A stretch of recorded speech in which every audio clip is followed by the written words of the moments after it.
நீங்கள் தூங்கும் போது கூட உங்கள் மூளைத்தண்டு வேலை செய்யாது. எனவே தூக்கம் என்பது உங்கள் உணர்வை இழப்பது என்று வாதிக்கக்கூடியவர்களும் இருக்கிறார்கள். ஏனென்றால் தூக்கத்தின் போது பிரெயின் ஸ்டெம் எஃபெக்டர் நியூரான்ஸ் வேலை செய்யாது. இந்த மூளைத்தண்டானது ஒரு மனிதன் இறந்து விட்டாலும் வேலை செய்யாது. எனவே மரணிப்பவர் அவரின் உணர்வை இழந்து விடுவார். எனவே இந்த இரண்டும், இந்த தூக்கமும் மரணமும் கிட்டத்தட்ட ஒன்று போல் உங்களுக்கு தோன்றலாம். ஆனால் ஒரு சிறிய வித்தியாசம் உள்ளது.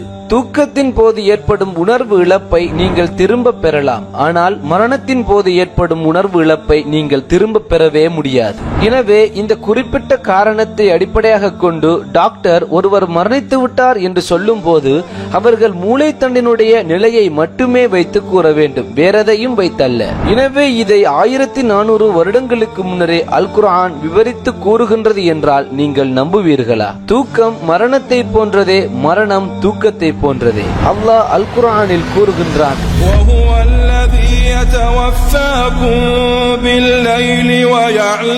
அவன்தான் இரவில் உங்களை மரணிக்கச் செய்கின்றான். இன்னும் நீங்கள் பகலில் செய்தவற்றையெல்லாம் அறிகிறான். மீண்டும் உங்களின் குறிப்பிட்ட தவணையை முடிப்பதற்காக பகலில் எழுப்புகிறான். பின்னர் உங்களுடைய இறுதி மீட்சி அவனிடமே இருக்கின்றது. அப்பால் நீங்கள் இவ்வுலகில் செய்து கொண்டிருந்ததை பற்றி அவன் உங்களுக்கு அறிவிப்பான். அல்லாஹ் அஸ்ஸ வ ஜல் இன்னும் ஒரு வசனத்திலே கூறுகின்றான், அல்லாஹு யதவஃபல் அன்ஃபுஸ ஹீன மௌத்திஹா வல்லதி லம் தமுத் ஃபீ மனாமிஹா, உயிர்களை அவை மரணிக்கும் போதும் மரணிக்காதவற்றை அவற்றின் நித்திரையிலும் கைப்பற்றி பின்பு எதன் மீது மரணத்தை விதித்து விட்டானோ அதை தன்னிடத்தில் நிறுத்திக் கொள்கிறான். மீதி உள்ளவற்றை ஒரு குறிப்பிட்ட தவணை வரை வாழ்வதற்காக அனுப்பி விடுகிறான். சிந்தித்து பார்க்கும் மக்களுக்கு நிச்சயமாக அதில் அட்டாட்சிகள் இருக்கின்றன. அல் குர்ஆன் தூக்கத்தையும் மரணத்தையும் ஒப்பிட்டு கூறியது மட்டுமல்லாது, சுப்ஹானல்லாஹ், சிந்தித்து பாருங்கள், மரணம் என்பது உங்கள் உயிர், உங்கள் உணர்வு திரும்பி வராத அந்த நிலை என்கிறது அல் குர்ஆன். 1400 வருடங்களுக்கு முன்னர் இவ்வளவு கேள்வி கேட்க முடியாத நுணுக்கமான ஒரு வரையறையை எப்படி அல் குர்ஆன் விதித்தது?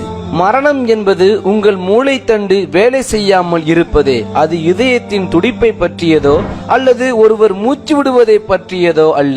வேறு எந்த உடலின் அங்கங்களை பற்றியதோ அதன் செயற்பாடுகளை பற்றியதோ அல்ல.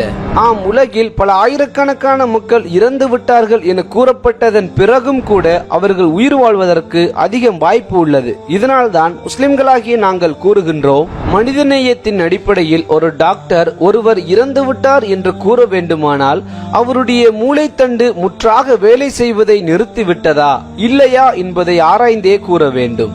அவர்களின் இருதயத்தை வைத்தோ அல்லது சுவாசிப்பதை வைத்தோ அல்லது வேறு ஏதோ ஒன்றை வைத்தோ கூறக்கூடாது.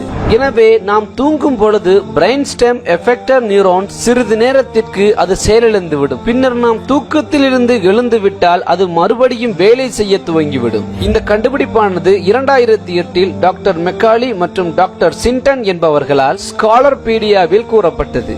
அதாவது நாம் தூங்கும் போது நம்முடைய பிரெயின் ஸ்டெம் மூளைத்தண்டில் உள்ள எஃபெக்டர் நியூரான்ஸ் ஹைப்பர்போலரைஸ்ட் ஆகுவதனால் அவைகள் எந்த இயக்கமும் இன்றி செயற்பாடற்றதாக மாறுகின்றது. எனவே இந்த காரணத்திற்காக மட்டுமே நீங்கள் இரவில் தூங்குவதற்கு முன்னர் உங்கள் பிரெயின் ஸ்டெம் நியூரான்கள் டீபோலரைஸ்ட், அதாவது மீண்டும் வேலை செய்ய வேண்டும் என்று இறைவனை பிரார்த்தனை செய்யுங்கள். அதனால்தான் முஸ்லிம்களாகிய நாங்கள் தூங்கி எழுந்ததன் பிறகு அல்லாஹ்வுக்கு நன்றி செலுத்தி பிரார்த்திக்கின்றோம். அல்ஹம்துலில்லாஹில்லதி அஹ்யானா பஅதமா அமாதனா வ இலைஹின் நுஷூர். சுப்ஹானல்லாஹ், எங்களை மரணிக்கச் செய்ததன் பிறகு எங்களுக்கு உயிர் கொடுத்து எழுப்பிய அல்லாஹ்வுக்கே எல்லா புகழும். இன்னும் நாங்கள் அவனிடமே திரும்பிச் செல்வோராக இருக்கின்றோம். சுப்ஹானல்லாஹ், இன்னும் எத்துணை அற்புதங்கள் தான் இந்த அல் குர்ஆனில் இருக்கின்றது.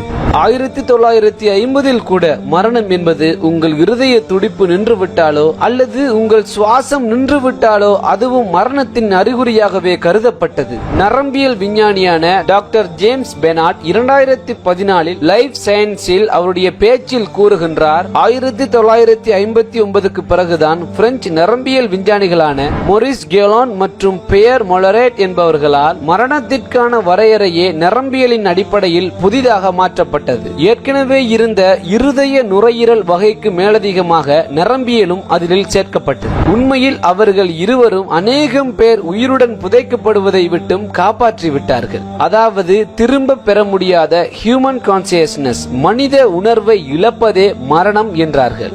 இந்த சம்பவம் நடந்ததே 1959 தான். ஆனால் அல் குர்ஆன் 1400 வருடங்களுக்கு முன்னர் எதிர்த்து கேள்வி கேட்க முடியாத மரணத்திற்கான ஒரு வரையறையை கூறியதே.